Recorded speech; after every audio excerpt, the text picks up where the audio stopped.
Good evening and happy Sunday to everyone. Welcome to It Pays to Be Polarizing. In this clip today, I'll just ask, as I usually will do, if you would hit the like button and subscribe, if you can do that as well, to boost the algorithm to get some traffic to this page. That I'd very much appreciate to get this up and running. So the other day, I talked about accountability. And after I talked about accountability with all of you, I received a text message from a good friend of mine giving me a different perspective on it. And one thing about me that I try to be is I try to be a constant learner of things. I ask for outside opinions because mine's not always right. It's my opinion, of course. So it's basically my thoughts and how I feel, but doesn't mean my thoughts can't be changed or swayed in some way, shape, or form. In this case, a little bit of more knowledge gives me a better perspective on accountability in certain situations. Because there's all sorts of accountability. There's accountability in politics, which of course I stated that's one where you have to hold the people you elect accountable for what you want them to do while they're in office. There's accountability at work in the professional setting. Accountability for there is especially if you're starting a new position or if you're a manager. You're accountable for all those that you're taking care of as a manager. You're accountable for your team and their success. As a new employee, you're accountable to learn things, to learn about the company itself that you're working for, to learn the nuances of it, to understand the policies, procedures, so that you can succeed and get promoted at some point in time.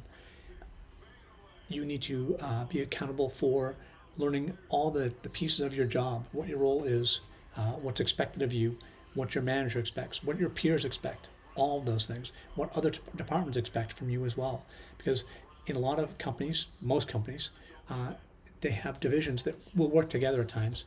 Not always, but they will work together at times. You need to be held accountable for your knowledge of their department, at least on the surface, so you can work with them.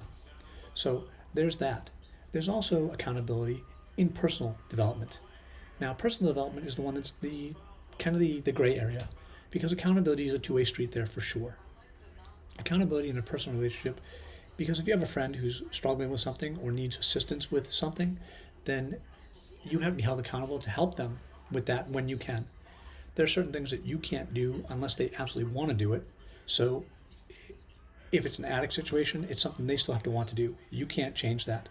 If someone doesn't want to stop doing something, they're not going to because you're holding them accountable. Only they can hold themselves accountable for that. You can be there for them to make sure they're remaining accountable.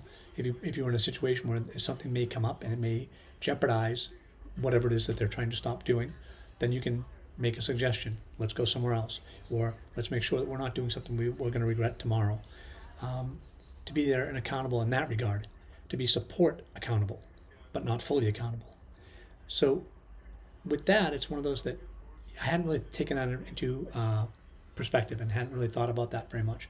But because of that conversation, I thought about that a little bit more. And it's the same thing when starting a new relationship with somebody. There are rules you set in place. There are things you want to achieve with that person, whether it's a significant other type of relationship or a friend.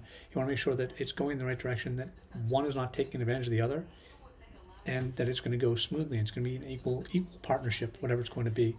So there are times when you may have to hold someone a little bit accountable for something that they say they're going to do, or a limitation or an expectation that they have, or that you've set, that you've made very clear that's an expectation for you.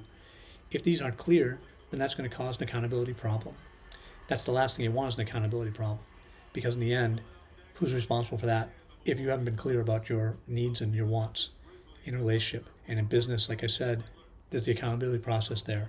So again, if there's content that you're interested in, please hit the like button, subscribe, leave a comment as well. Let's get that algorithm boosted so we can get more members in here and just start enjoying this time together. Have a good day.